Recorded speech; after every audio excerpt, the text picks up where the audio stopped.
Okay. So in today's class, I am going to cover the basics of MOSFET. As I told you, this is very important device you are learning in this semester. Reason why I say this is an important device because uh, in today's electronic design, okay, whether it is industry or in any research laboratory, designers use 99.99% in all electronic system, the one and only device which is MOSFET. Okay. You remember that remaining what device it occupies, 99.99% you subtract from 100, and rest all devices which are used are remaining devices, I mean a fraction I can say here, are nothing but BJT and UJT. There are many other devices are there, UJT. Okay, so there are devices like SCRs, rest all it comes like this. Okay, these are all electronic devices. Why MOSFET? Why designers, researchers are interested in MOSFET? Any specific reason?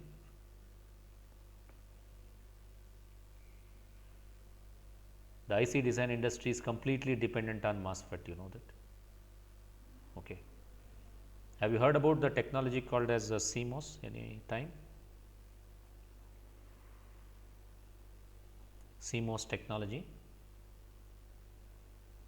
Yes, sir. What do we mean by CMOS?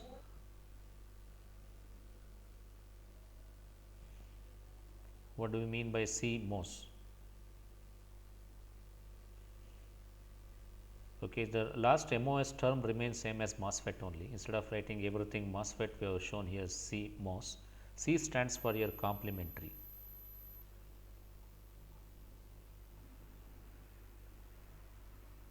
What do you mean by complementary?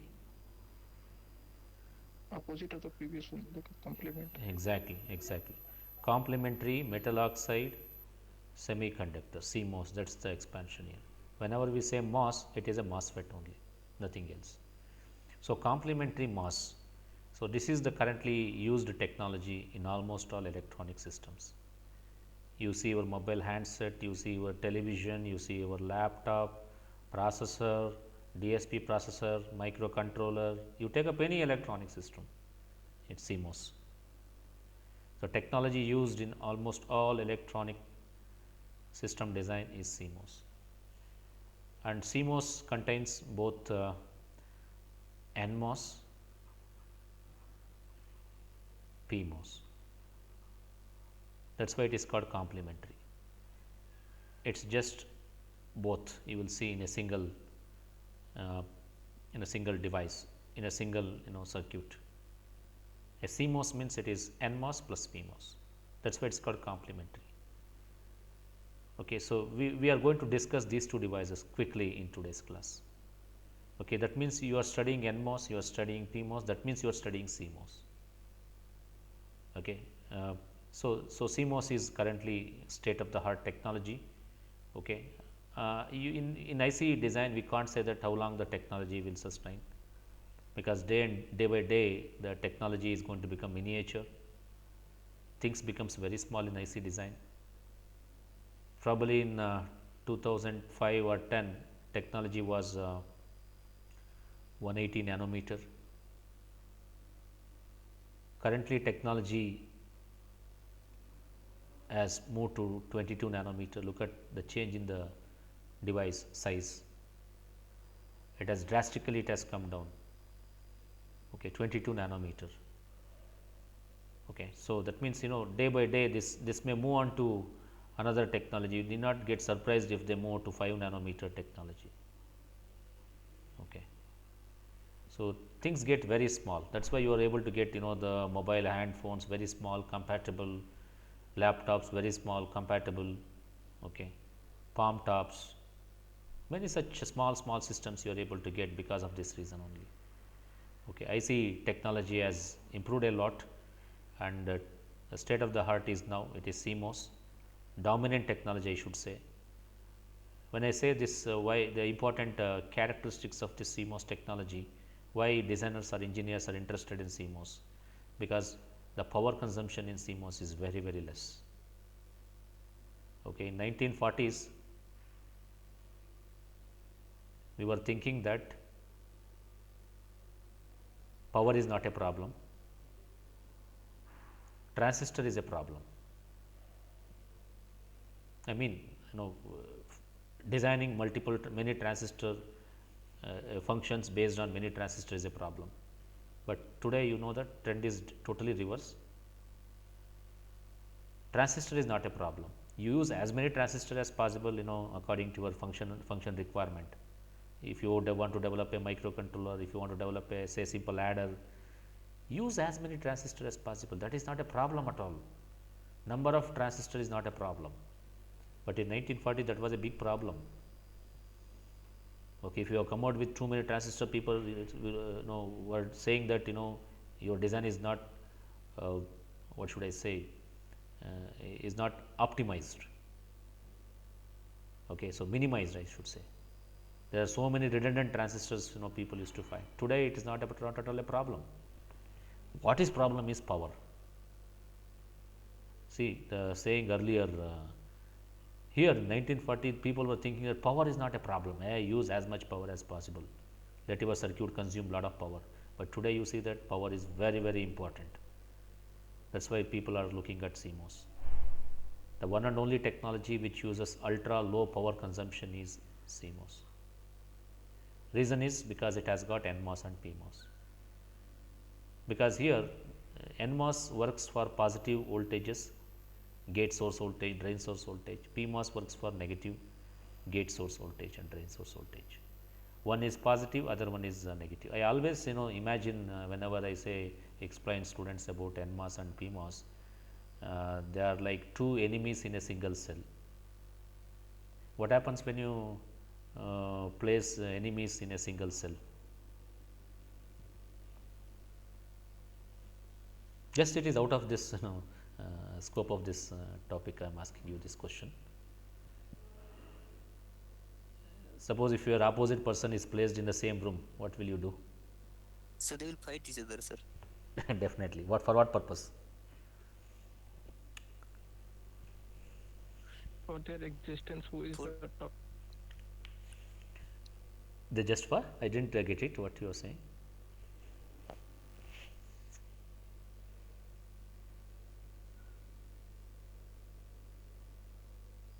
Okay.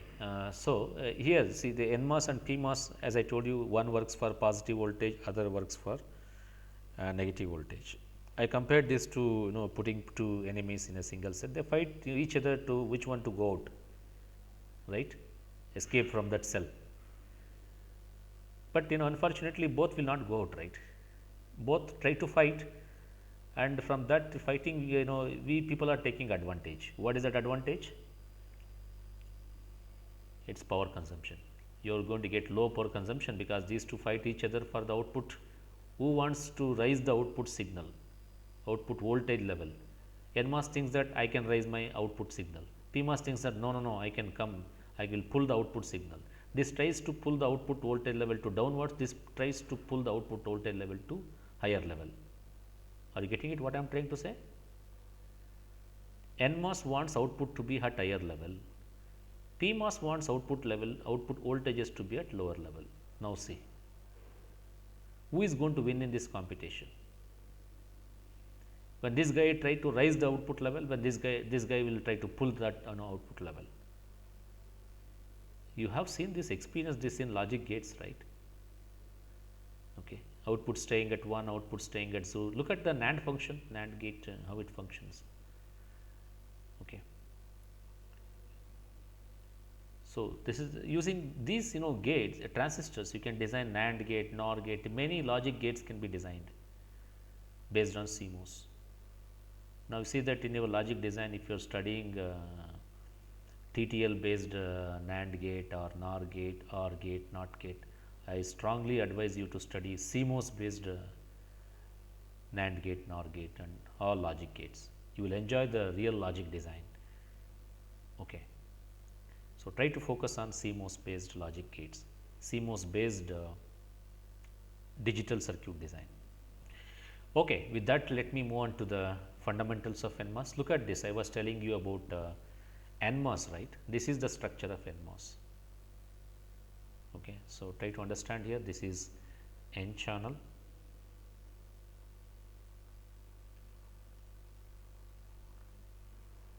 MOSFET. Shortly you can call this as NMOS. Okay. This transistor you are learning in third semester. Next you are going to learn this in VLSI design, probably in fifth semester. Only in two different courses you learn this about this device. Okay, I strongly advise you to, whenever you learn this, go in depth. Okay, because 99.99% in all electronic design we use MOSFET. If you are going tomorrow for IC design industry, you need to be good at fundamentals of this device. Now, N channel MOSFET device, look at what are the things which contains in the construction. Okay. So, this is a cross sectional view of N channel enhancement mode MOSFET. I would like to highlight here, this is an N channel enhancement mode MOSFET. MOSFET stands for metal oxide semiconductor field effect transistor. There are two modes of operation. And this N channel MOSFET can be operated in two modes. What are those two modes? Number one is enhancement mode. Another is a depletion. Yes, depletion mode. What do we mean by enhancement mode? Sir, we are breaking it. Yeah, go ahead. Sir, source is there, sir, drain is there. Okay. And there's, sir, there you can see, sir, three different lines are there. So, sir, this makes the difference between that EMOS and DMOS. Okay, look at this diagram. You will get to know what do we mean by enhancement mode and depletion mode very soon. Look at this is enhancement mode device. If I explain you this, definitely you can understand what is depletion mode device. So, look at here this various regions here. For N channel type of substrate should be of P type that you are seeing here. This is a P type substrate. What is substrate? We explained in earlier classes. Anybody can just tell me what do we mean by substrate? Or we can call this as a bulk also. And you can see there is a terminal which is substrate or bulk terminal here, which you are seeing here, right. Okay. So, this is the foundation or basic material to make transistor. Okay. On top of this, you are going to diffuse different regions like N plus here. Okay. So, one of this N plus can be called as source region. This is completely is a source region. This is a drain region here. We are going to diffuse a material like phosphorus into the P substrate that forms the N plus here and another N plus here. Look at my fabrication video that I have uploaded in YouTube shortly. Okay, MOSFET fabrication. You will get to know how this transistor is made. Okay, so this diffusion, what are the basic rules to diffuse this N plus material to N plus material onto the P type substrate. We need to use a thick oxide photoresist on top of that, and we have to etch it out, and then you have to put phosphorus material so that it forms N plus. And when we attach terminal to this terminal is called as source terminal, and here charge carriers will enter. That is why this is labeled as source. Since here charge carriers will leave when there is a connectivity between this source and drain region. So, that is why this is called as a drain terminal here, and current flow between source charge flow from source to drain is controlled by this gate via this capacitance effect here. The reason why it is capacitance effect is because this slant lines what you are seeing here, this is nothing but silicon dioxide, SiO2. Okay. SiO2 is a best insulator. Here you can see that shaded portion is nothing but metal. There is a metal, there is a insulator, SiO2 is a insulator.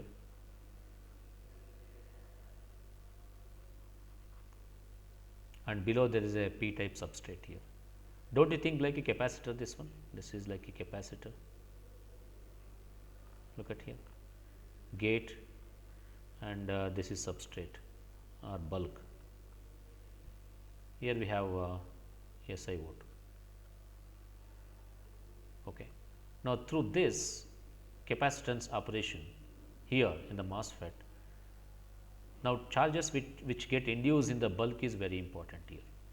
Now, if you for a capacitor here, if you provide here positive charges or if you connect with positive voltage, upper plate will be charged with positive charges can be seen in the upper plate, and negative charges will get induced in the lower plate. Same effect is going to happen here also. If gate is applied with positive voltage with reference to source, every voltage is applied with reference to source. Even though I say here apply gate with positive voltage, that means you need to connect negative to source. When I say apply voltage to drain, that means you need to connect with reference to source. Okay. So, now positive gate voltage is applied with reference to source. You can imagine just like power supply here, even though I have not mentioned here, you can imagine a battery like this. This can be called as VGS. Now, for positive VGS here, negative charges will get induced here below silicon dioxide region. These negative charge carriers are nothing but they are the minority carriers in the P substrate. Okay. All minority carriers will move like this, electrons, and when I say electrons are moving towards silicon dioxide, holes will be moving away from the silicon dioxide, holes get repel here from this region. So, you can see now negative charges are present below this SiO2 and substrate interface. Now, you can see that this is N plus source region, there is N plus drain region. Due to this induced electrons here, this complete material also becomes an N type. Now, from this induced electrons, source and the drain region get connected. Now, if you apply voltage here, positive voltage to the gate, drain here with reference to source, let me again connect here one more supply like this. This is a positive drain source voltage that is connected between drain and source. This can be called as VDS. Now, current will start flowing, electrons will start flowing from source to drain via this induced channel. Now, current will start flowing from drain to source. This current can be called as IDS or simply ID. What is the conclusion from this? The conclusion here is, if I do not apply gate voltage, source region, drain region remain isolated.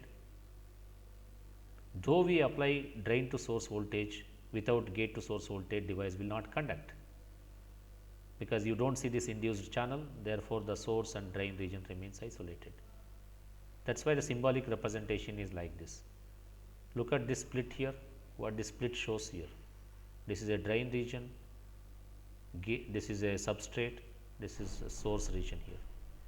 Without applying voltage here, if you maintain here 0 volts, this connectivity will not be established between source and drain.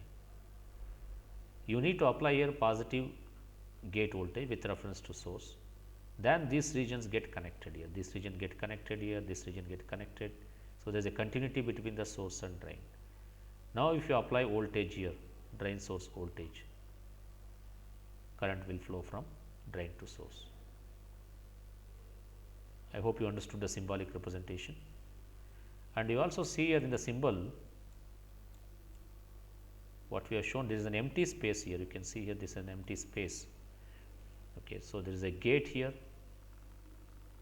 and you can see this vertical line is gate, and there is an empty space separating this gate and the drain, bulk and source.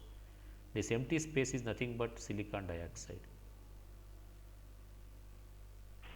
Okay. In the actual device, there is a silicon dioxide, but in symbolic representation, this empty space shows there is silicon dioxide.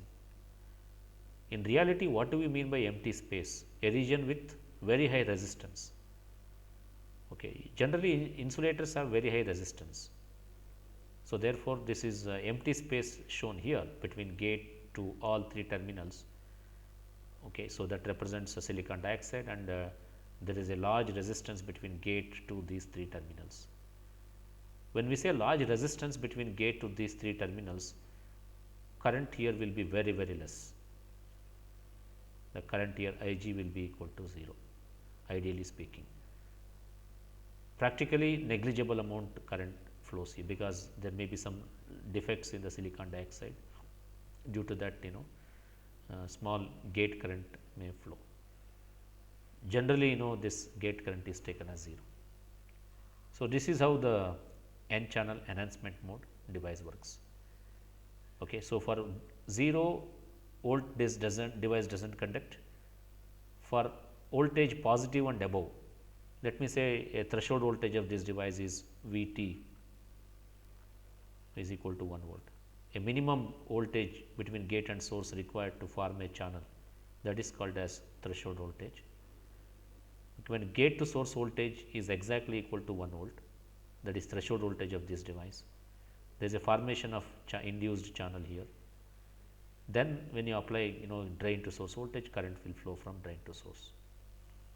So, minimum voltage you need to maintain between gate and source is this VGS, which is equal to VT. Okay. Then the device will start conducting. If you maintain negative gate to source voltage here, device will not conduct. You can see the consequence what is going to happen here when we apply negative gate to source voltage. When we apply negative gate to source voltage, positive charges will get induced here.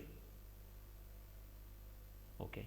So, when positive charges get induced, then definitely this source region and drain region will be isolated totally. So, no current flow here. That means, this enhancement mode device works for VGS greater than or equal to VTH or VT, and this does not work for negative or 0 gate voltage. Any voltage less than VT, it will not work. Okay. Let me put it like this: for VGS greater than or equal to VT, okay, this device is on. Okay. So, device channel induces,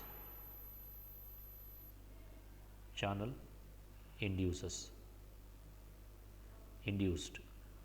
For VGS less than VT, no channel, right. This is how the enhancement mode devices are classified. Probably if I explain you the other way for depletion, you will understand better. Now, you can see here, this is a depletion device. Since time is already up, I would like to take this depletion device in the next class. I hope you understood now what do we mean by enhancement mode device, how this enhancement mode MOSFET can made to conduct, and this is one of the transistor used in CMOS. CMOS is a dominant technology. CMOS stands for complementary MOS device. It includes both NMOS and PMOS. As you are seeing in NMOS enhancement mode, all voltages are positive. VGS for positive, this device will conduct. For a positive VDS, current will start flowing. So, VGS and VDS both are positive, drain to source current is also positive. Okay. Whereas, in a PMOS, everything will be negative. That is why I called these two devices like enemies. One works for positive voltage, other works for negative voltage. These two devices on a single chip is called as CMOS. You can design many logic functions using these two devices. Okay. So, that comes under digital electronics. Okay. So, with that I will stop at this point. If you have any questions, I would like to take up offline, and next class we will discuss about this depletion, same N channel only. Okay, but we are going to discuss depletion mode device. Okay. So, that we will continue in the next class.